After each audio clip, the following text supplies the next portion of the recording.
Hey guys, this was a super last minute kind of interview that I did with the creators and founders of the Sunflower Lanyard scheme. The gentleman's name is Paul, who's a lovely guy. It was their chance to kind of come on and talk about their response to the issues we were having from the video I did last week. You know, if you haven't seen that video with the issues surrounding the invisible disability and the mask exemption kind of crossover issue we're having, then go and check that out. I'll leave it in the link below. But this is Paul. He's come on the show. He's really open and honest. I did speak with Connor before and after, and so Connor is aware of it. So if you haven't seen Connor's video on it, I will leave that down below as well, because that was really important. And Connor was the guy that I was talking with in the last video about it. Without further ado, guys, please enjoy this video and leave any comments down in the description below. This is an ongoing discussion, so let me know.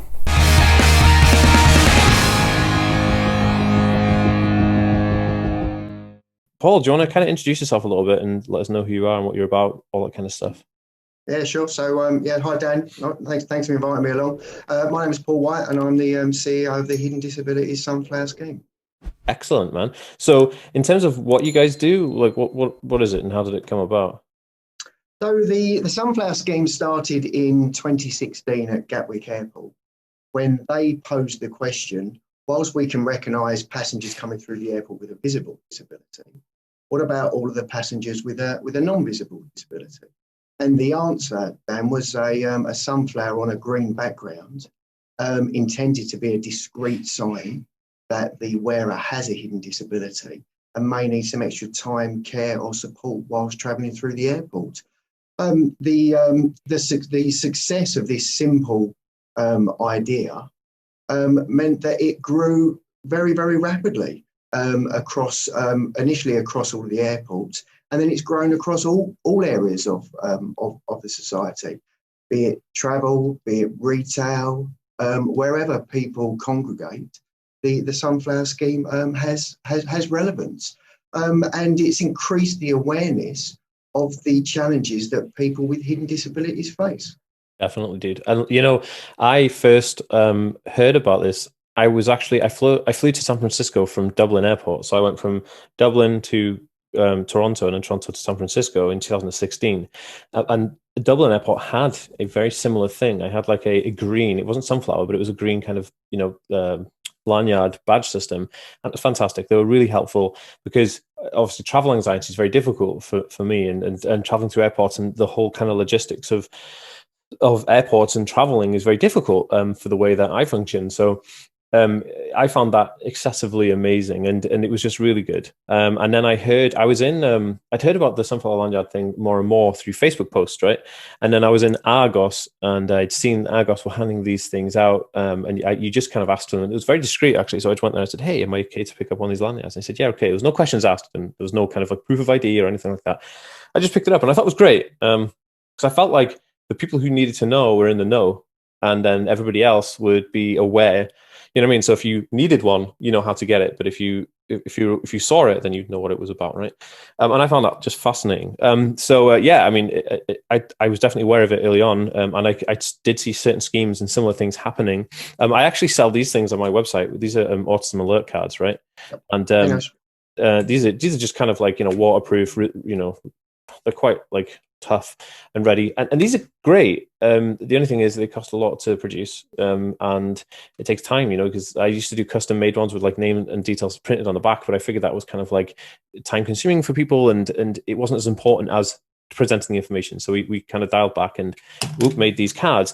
But also this isn't like a badge that you wear, right? You know what I mean? So it's something that you can't visibly see this. You would only be in a situation where you'd be in a conversation and you'd have to whip it out, like with the police or ambulance people or anybody of like an authoritarian position, right?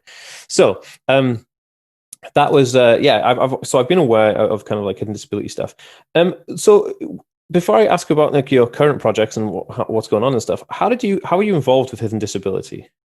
Like, well, initially, I mean, the Sunflower Scheme was created by us. We came up with the idea, and it was purely a commercial decision at the start. The airports asked us to come up with a design. We came up with a design, and we rolled it out, and it was a commercial decision. And then we realised the profound effect it was having on people's lives. the sunflower allows a person to be more visible, more independent, and more confident in their own abilities. And as we say, Dan, it makes the invisible visible. And we really had a cultural shift in regards to how we were managing the scheme once we recognised that profound effect it had on everybody. And as such, we kind of moved away from initially it being just about the businesses. When we first started, it was about businesses. It was about having businesses on board. And we talk about this a lot at the Sunflower Scheme, that businesses don't recognise what the sunflower means. You're just wearing a flowery necklace. Yeah. So you have to try and it was to get the businesses to recognise what it was. So we really focused on that to enable businesses to be able to support their customers, passengers, whoever who had a hidden disability. And in essence, we kind of a little bit forgot about the wearer and the profound impact that it has on the wearer, and how how wearing the sunflower empowers people to go out and do other things, to be braver, to do all of these elements, because they now feel protected around the sunflower. And that, for me, had a real impact on me as a person. And as such, we kind of changed our approach, and we maintained the scheme in its current form, which really now is about the people. It's about the wearers of the sunflower. But it's reinforced behind it by the businesses, because the businesses have to be on board. We have to have support from the businesses, because, as I say, otherwise the sunflower is meaningless. And to do that, we have to ensure that businesses are trained. They're trained consistently, and because that will ensure that there will be a consistent approach when they see a person wearing a sunflower within their store or restaurant or supermarket or wherever. Yeah, no, I totally agree. It did have a profound effect because I have one. It's actually hanging up with my keys, because for obvious reasons, right? I just want to go out, but not so much lately. And we'll get to that. But in terms of the effect, when I first had this, it was incredible. It was a feeling of like discreet kind of confidence. It was incredible, and I'm telling you that from a point of view where, going into stores. Especially like Tesco, it's like the worst, busiest store. The smells and the light, it's just horrible. It's for autism and ADHD. It's a terrible store. It's set up to accommodate everybody but those people, right? So having issues, I get a lot of ticks when I'm in supermarkets. But having the sunflower Lanyard, it was almost like the security staff and the staff knew that I wasn't being dodgy or trying to steal anything or being odd. I had this difference, right? That was just like. It was unique in a way, and it was nice because there was nothing else. They just say this person has a disability and we respect their disability. It wasn't like, what's going on with this person, and I really liked that. So and we'll get into more of that stuff in a few moments, but in terms of what your current projects are and how everything's going, how is everything going, and what are your current projects? Yeah, it's going amazingly well. I mean, the sunflower is all around awareness. It's around, and when we speak to the wearers of the sunflower, and when we ask them how can we improve their scheme, the answer invariably is create more awareness. So for us as an organisation, it's how we get that message out there as an awareness piece, and we do that in a number of different ways. But for us, it's about getting the multinational business to support the scheme, and it's to get the local cafe to support the scheme. And we use a number of different methods to be able to enable us to do that, in respect of supporting large organisations in their training, and with the smaller locations. We're currently in the process of creating sunflower-friendly councils and sunflower-friendly areas. Yeah. So you'll be able to visit a whole area and you'll know that entire high street is sunflower-friendly. So we're working hard on the awareness, and we're hard to support people with disabilities. And the second major project that we are ensuring is to continue to evolve our training methods, is to ensure that our training is relevant. And certainly through COVID, that's been challenging because the environment and the landscape has changed so quickly and so much. We've had to ensure that we adapt as an organisation, and ensure that the businesses who recognise the Sunflower Scheme are also able to adapt. So with regards to projects, it's a continually moving target for us, and it's the challenge of ensuring that there is awareness, but the businesses that we work with, be it the two-man band who has a cafe, because it's just as important for the person wearing the sunflower visiting the cafe, getting their cup of coffee, as it is going to be Tesco's, as you mentioned, and doing their weekly shop. Yeah. So that's the challenge for us, is to keep that consistent. Because you do have a challenge where you have individuals can wear it anywhere, but only certain shops will be aware. So you might have an individual go to a shop that's not aware of it, right? And then that shop, then they get treated differently in that shop, and they try and explain their position with the sunflower on that, and it doesn't work, right? So I think it's really interesting because it is an evolution and a pivot on what you guys are doing. Just bear with me one moment. My dog is in need of something. One moment. Sorry, Paul. Hold on.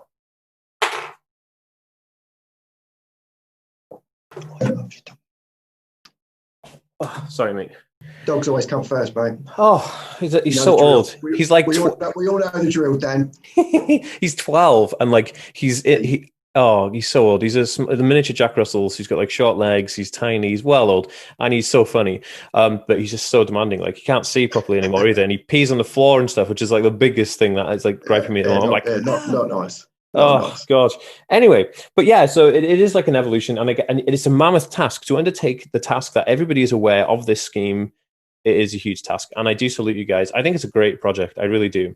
But moving on to like my my next questions, there has been a certain amount of controversy around this, and I did an interview with a guy called Connor who actually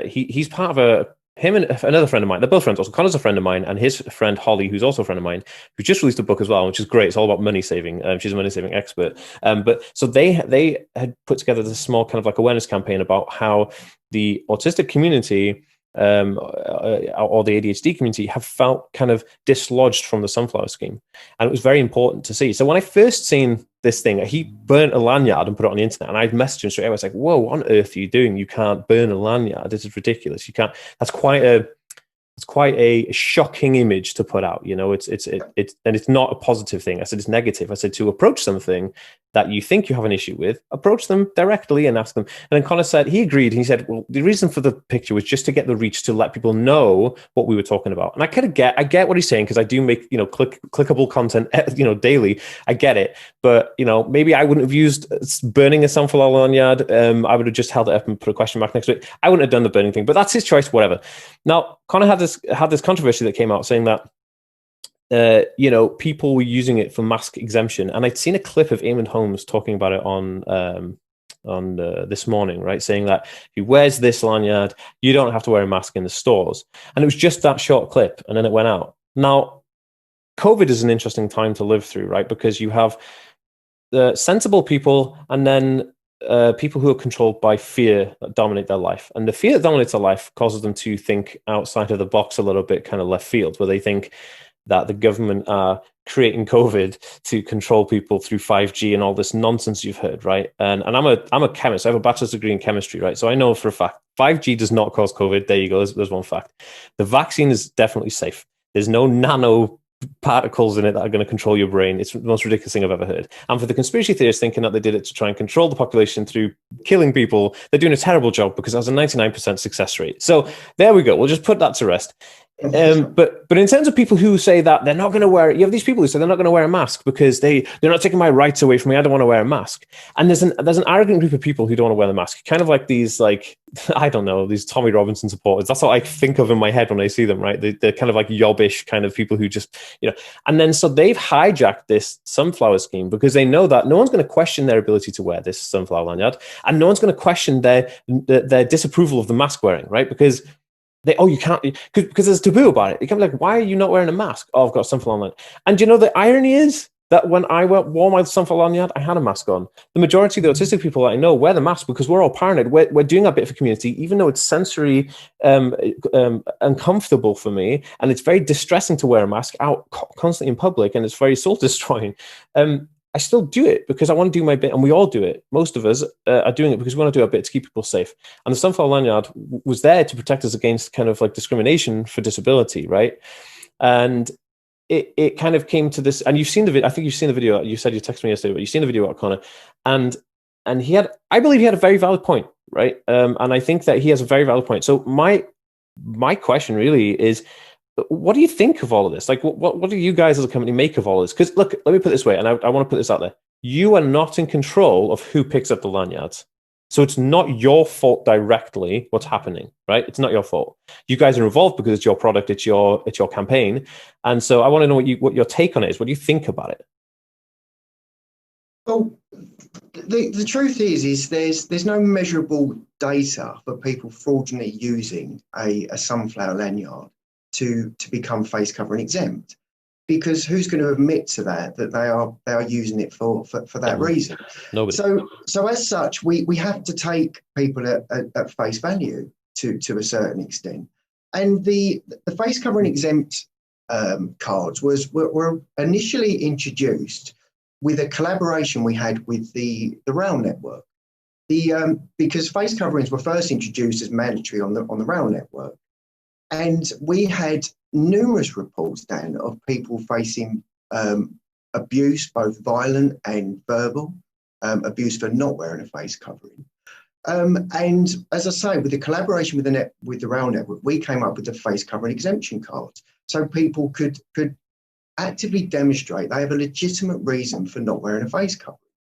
Now, I guess we've all read the government guidelines with regards to a face covering, and they state that you do not have to wear a face covering and what relates to a hidden disability is if you cannot put on or take off a face covering, if it causes you distress, or if you need to rely on somebody to liberate. That's the government's statement, and you don't need a sunflower lanyard or a card to demonstrate this. You can print one of these off for free on the government's website and actively demonstrate it.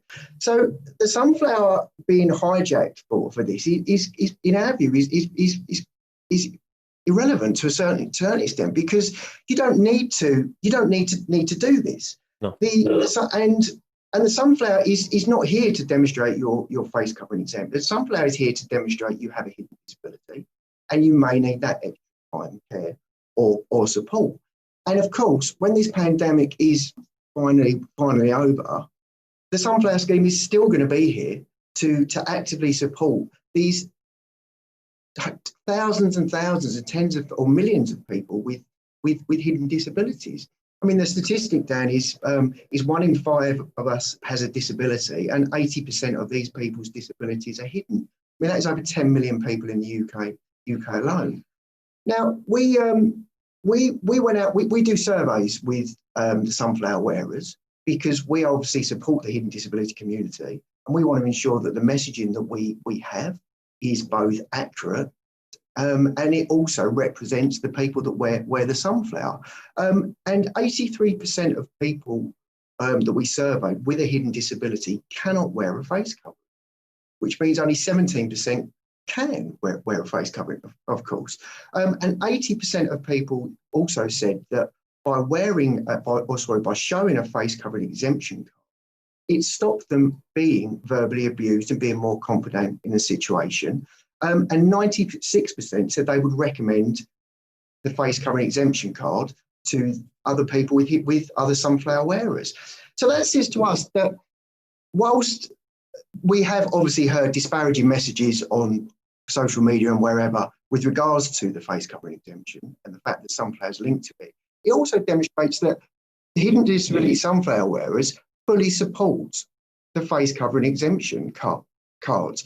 So where do we go? We can't. We need to support the majority, of course, which is we've demonstrated through our statistics. And as I say, it's not the sunflower lanyard is not a way to enable you to get anything apart from bring you awareness that the wearer has a hidden disability. So again, we continue to stick to our core messaging. If you see somebody wearing a sunflower lanyard, respect that person has a hidden disability and give that person the time, care and understanding that they deserve. And I totally get you, and it's a difficult situation to answer that question. You can't answer that question in a nutshell, because how do you gauge who is or who isn't? We should go on the moral factor that That people is a hidden shouldn't. disability, Dan, right? Yeah, that's what I mean. But That's the essence of hidden disabilities. I mean, in the terms of people who are hijacking, that's what I meant. So people, like, how do you judge if someone's hijacking something and being immoral? But you have to go on the judgment of someone is like, are you a decent person? Are you going to take a disability lanyard and put it around your neck when you do not have a disability, and all you're trying to do is not wear a mask because you're an ignorant person? Or do you have a genuine disability? How do you gauge this? Now, there is no way of gauging without stopping every person who has something lanyard on, or someone who doesn't have a mask, and saying, can I see proof of the fact that you are exempt from wearing this mask, right? And then, but you can, like you said, you can print the card off from the government website. I read all this. I went on there. You can print the thing out, laminate it yourself, take it out with you. It's easy peasy. And it's no stopping anyone doing it. So if you want to abuse anything, you can abuse that one. It doesn't cost you anything. You don't have to ask anybody. You just print it off. Now, I have a couple of questions. So, do you know what percentage of your audience? Because you guys, obviously, I like the fact that you guys collect a lot of data. Do you know the percentage of the users? What percentage of those users have a neurodivergent brain, meaning they're on the autism spectrum? Do you know?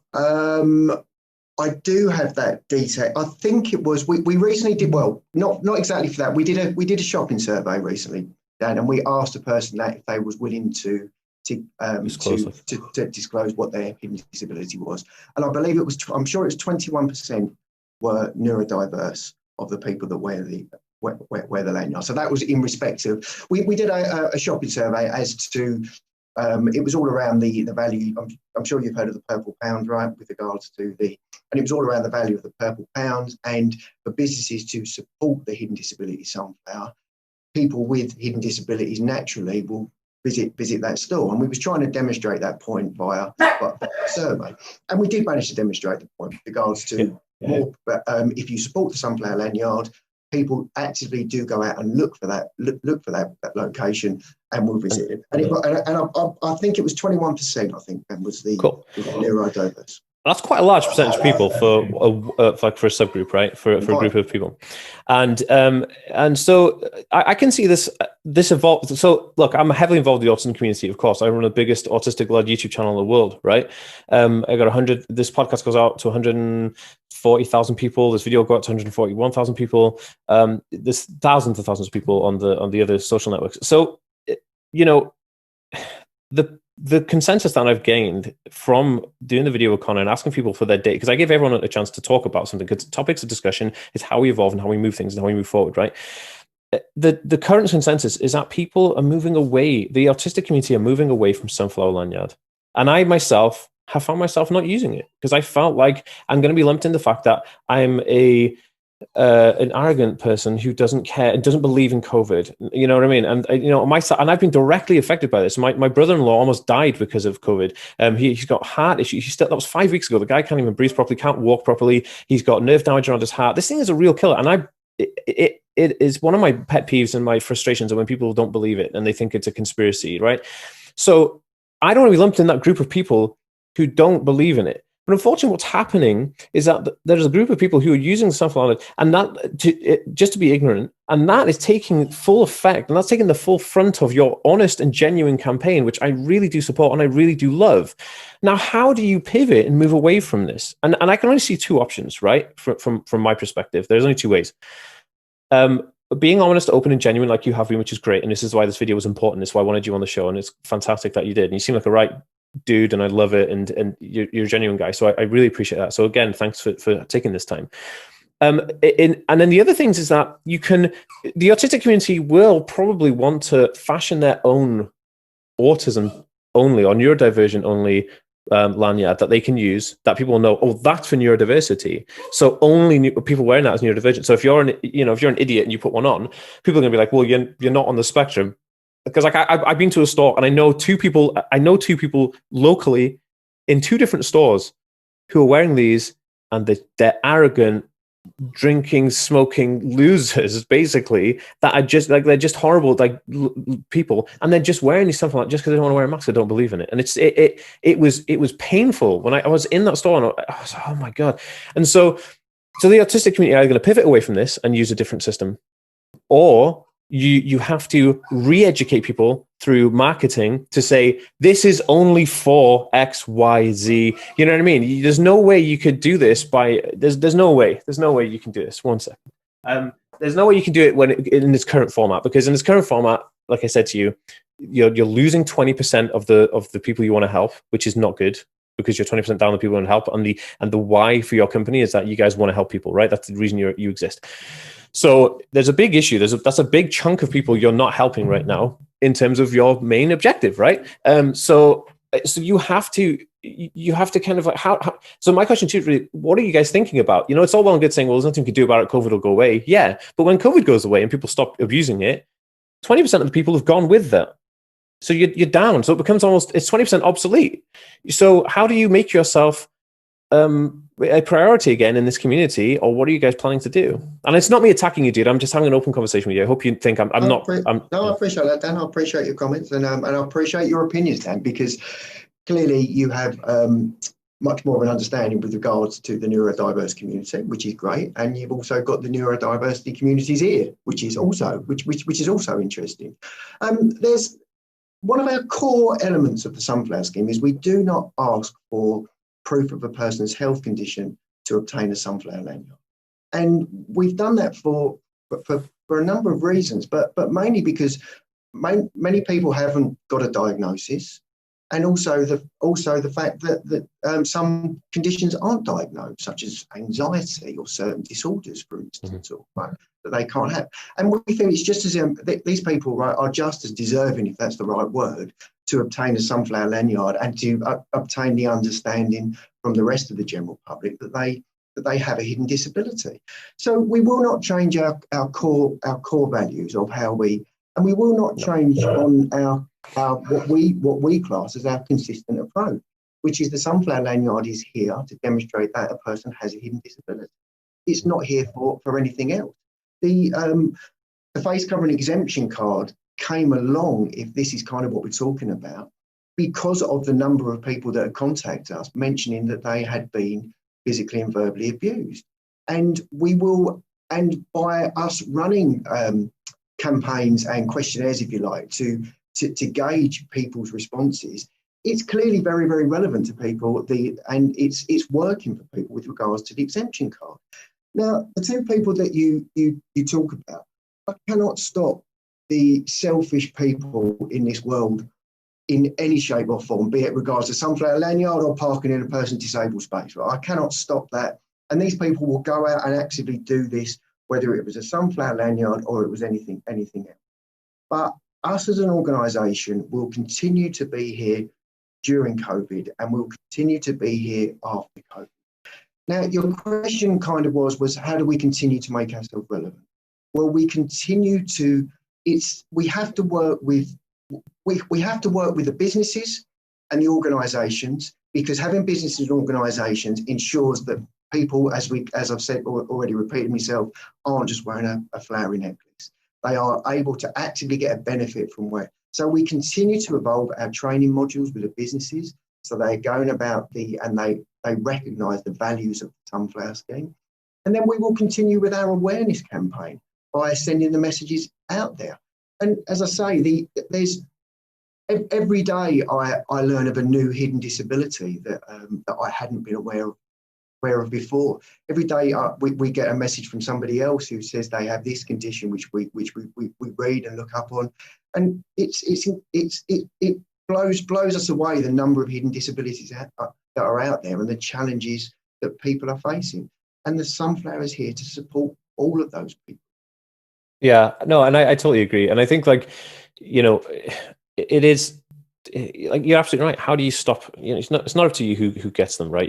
People are going to pick them up and pick them up. There are ways to there are ways to make it a little bit more I don't want to use the word exclusive, but that's the only way I can do it. Exclusive to obtain one, right? Where, like, you download the Sunflower app, right? And then you put in your personal details, and then you go and scan a QR code, and then the person who's distributing them out will give you that because you've got a QR code registration for getting a lanyard, right? And I know that you want to make it accessible and easy to access. Like I said, I went to Argos and said, can I have one? And they said, yeah, here you go. Now, the reason I say that is because if you did that, it's a bit of an extra process, and it's just a bit of a long-winded way of getting one, right? A longer-winded way. It's not really long-winded, but it's a longer way, putting a registration form in, blah, blah, blah.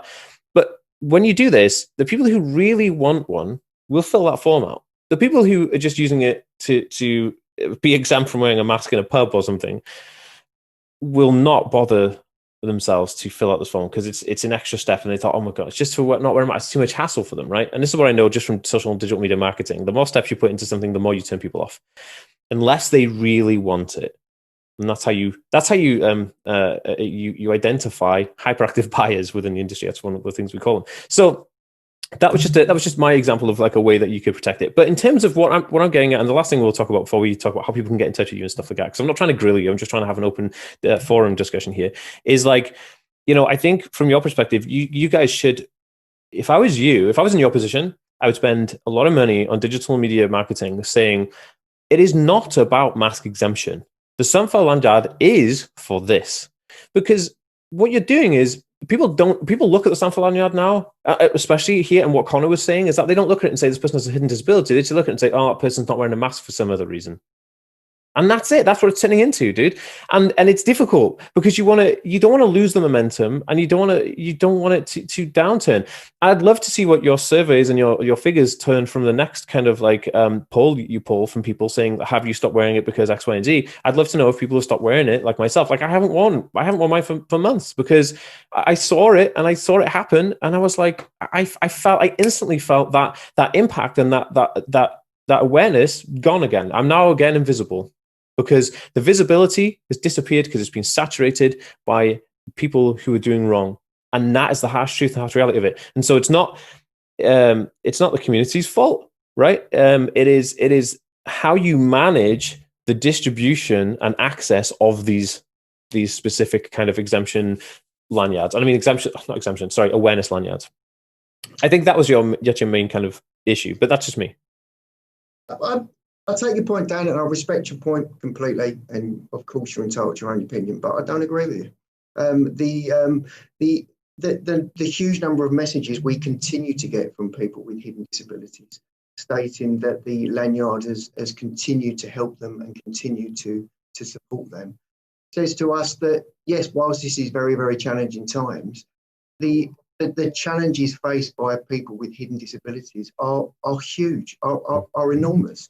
And whilst it certainly, I don't like to hear stories such as yours and opinions such as yours with regards to the fact that you think it's its value. We do continue to stay true to our core values. We will not ask for people to have to give proof, because we will not. We need to ensure this is inclusive for everybody. 100%. The point of the Sunflower Scheme is one of the points is inclusion, and we will not differentiate from that point, and we will not allow businesses to differentiate that point in any shape or form. So, whilst and we get back to again what I said before, that there is no measurable data on this. If we could have something measurable as to, okay, for every 100 lanyards, 4 people to take them, or whatever that statistic would be, we could use that. So we have to focus on the measurable data we can obtain, and that measurable data is around the fact that people do continue to support the Sunflower Scheme, and people. So, and you talk about how we go about social media and awareness. Well, this is what we are doing. This is one of the core key elements of what we do, is to continue to put that message out there. I mean, I don't know if you ever look at any of our pages, Dan, but we do a huge number of videos and animations to try and actively demonstrate this all of the time. We're talking to huge numbers of businesses continually about hidden disabilities, bringing awareness of hidden disabilities to these businesses and demonstrating the benefit to them of recognising. By doing this enables people with hidden disabilities, of course, to obviously obtain the products for free, so they don't have to pay any money to go and get them. And again, the reason I can suggest that we see so many Sunflower lanyards out there is because there was nothing like this before. There was no active way to demonstrate that a person had a hidden disability. And by us bringing this product to market, if that's right, we have done we in essence we have done what we set out to do, which is make the invisible visible. However, I am more than aware we are nowhere near finished with or completed this journey. Our challenges on this are enormous, and we will continue to strive to ensure that the people with a hidden disability can remain visible and can receive the understanding, respect, and kindness that they deserve. No, I appreciate that, and I think, you know, you guys do a great job, and I do think you do a great job. I just think that we're in a very difficult situation right now, and there is a solution for it, I guess, and I don't know if it's leaving it time, maybe the healer here, education, reach out, open communication, open forum. I don't know, right? I don't know what the solution is at the moment. Well, having these frank conversations with yourself, Dan, in my view, helps. It enables us to have a voice. It enables us to listen to your opinion, and in essence, go back to people within our organisation to obviously recognise that, I'm saying, what your opinion is, because it is enormously valuable to us. And by having these frank conversations, it enables us, as I say, to improve. Definitely, dude, and I love it. I think, you know, communication is king here, and I would love to do anything I can to help you guys kind of rectify this issue within the community and between yourselves, because I'm not about divisive unity. I'm all about kind of like bringing things together in unity, not like divisive community. Sorry. So yeah. So really quickly before our time runs out, what would you you know, how do people get in touch with you if they wanted to obtain the Sunflower Lanyard for hidden disabilities, or if they wanted to ask you more questions on it? What's the best way to contact you guys? So we're on social media, of course, on Facebook, Twitter, LinkedIn, YouTube, Instagram. So if you just put in Sunflower Lanyards, or you can visit our website, which is hiddendisabilitiesstore.com. There's contact email addresses on there, Dan, for people to get in contact with us. And we will do everything we can to answer every single email, of course. Amazing. I will actually link all of this stuff in the notes, on the show notes, and on the YouTube and Facebook video description, so you guys can just click the links down below. So all right, Paul, thanks for your time.